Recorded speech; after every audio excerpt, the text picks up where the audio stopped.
Quand j'entends ces joueurs de Monopoly, ces secrétaires de cabinet de comptabilité ou autres lanceurs de dés me reprocher de ne rien faire alors que je lis un philosophe qui tente d'expliquer ce que c'est qu'un homme, c'est-à-dire qui je suis, qui nous sommes tous, quand je les entends dire que je suis un fainéant juste parce que je ne me lève pas aux aurores pour aller lancer des dés, je vois des pauvres âmes qui passent leur journée au téléphone pour répondre à des patrons de fast-food et les aider à jouer avec des chiffres pour qu'ils augmentent leurs bénéfices. Des pauvres âmes à qui on a expliqué depuis l'enfance, depuis l'école, réussir sa vie, c'est trouver une place dans le Monopoly, et qui aujourd'hui, sans s'être jamais interrogé sur le sens de la vie, pensent que réussir sa vie se résume réellement à cela.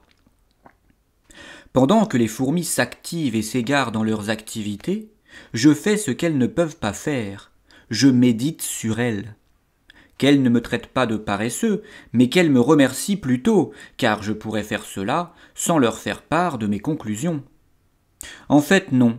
Je ne peux garder mes conclusions pour moi. Je suis trop altruiste, et je souffre de les voir vendre le temps que l'univers leur a offert, leur vie, pour plier des t-shirts de marque ou encaisser des gens qui les achètent. À toute époque, les sages observent la société dans laquelle ils sont nés en méditant et en se demandant si elle est saine ou non. Ces êtres rebelles par nature qui refusent tout assujettissement en produisent la critique. Ils refusaient hier de se casser le dos dans les champs et de devenir esclaves du blé, et refusent aujourd'hui de vendre l'intégralité de leur temps à la société d'hypertravail.